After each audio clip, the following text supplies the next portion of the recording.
You know, whenever we hear the words government shutdown, our minds usually go straight to one thing, a big, messy fight over the budget. But what if there's more to it? An in-depth analysis from luchaclique.com paints a very different picture, suggesting that this shutdown might not be a failure of the system at all, but actually a very calculated strategy. And that's really the big question we're digging into here. The whole idea is that this isn't just some negotiation that went off the rails. No.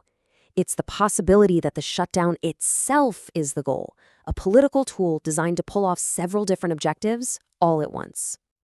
So here's the two versions of the story side by side. You've got the official line, it's a simple budget stalemate. But then there's this other theory.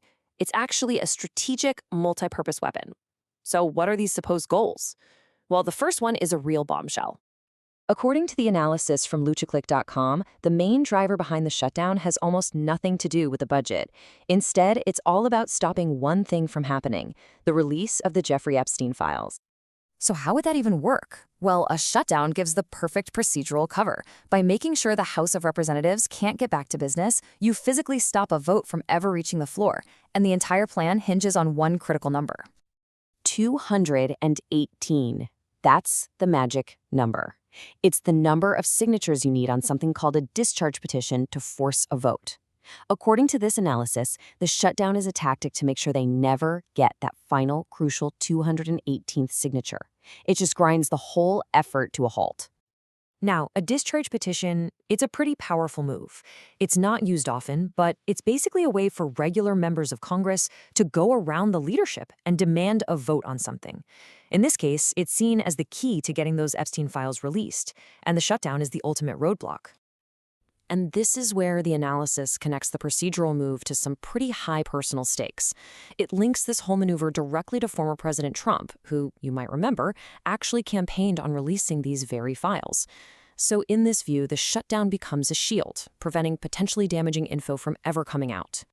Okay, but it's not just about the Epstein files. The analysis argues the shutdown is also being used as a raw display of political power, kind of like a high-stakes bargaining chip in a game of chicken. The playbook laid out in the analysis has about 3 steps. First, you create the crisis, the stalemate. Then, step 2, you apply pressure by going after things your opponents really care about, like subsidies for the ACA. And finally, step 3, you use all that pain you've created to force them to give you what you want somewhere else. It's about turning a budget dispute into an offensive weapon. And what's really interesting is that this pressure isn't just aimed at the other party. The analysis points out it's also a powerful tool for keeping your own team in line. When a shutdown drags on, it forces Republican members to make a choice. Are you with the former president's strategy, or are you not? It's the ultimate loyalty test.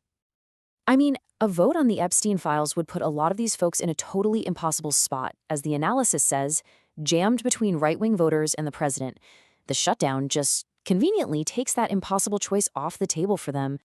So we've got the procedural block and the political power plays. But the luchaclique.com analysis brings up a third function, and it's a big one, using the shutdown as an opportunity to quietly reshape the government itself. The analysis points to this really telling phrase that agencies were told to see the shutdown as an opportunity to consider reduction in force. I mean, read between the lines there, it suggests the shutdown is being used as political cover to remove federal workers who might not be on board with the administration's goals. The shutdown also has this other effect on the flow of information. As the source points out, really important economic data, like the official inflation numbers, get delayed. And what happens then? Well, it creates this information vacuum, where claims about how great the economy is can be made without any official numbers to immediately back them up or dispute them. And that brings us to the fourth and final part of the strategy that this analysis lays out: controlling the public narrative. Because at the end of the day, if you can control the story, you can control the whole political battlefield. Think about it. When Congress goes home and Washington, D.C. grinds to a halt, there's a huge hole in the news cycle. The analysis argues that this vacuum lets the former president step in and just completely dominate the headlines, pushing his message and distracting from, well, pretty much everything else. The analysis even points to some of the specific tactics being used. You have official websites shifting all the blame to radical left Democrats. Then the very issue that's supposedly being blocked, the Epstein files, is publicly brushed off as a Democrat hoax. It's a textbook case of redirecting everyone's attention. So, after looking at all these different angles, the main takeaway from the luchaclick.com analysis becomes pretty clear.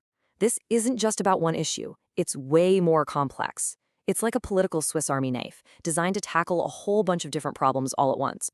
So let's just recap the four main jobs this analysis says the shutdown is doing. 1. It's a procedural block to stop that Epstein vote. 2. It's a political weapon to gain leverage and test loyalty. 3. It's administrative cover to reshape the government workforce.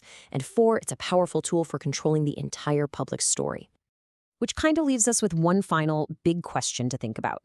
If this analysis is on the right track, and a government shutdown can be used for all these hidden reasons, it really makes you wonder, in all the noise of our daily politics, what are the real stories that are getting lost?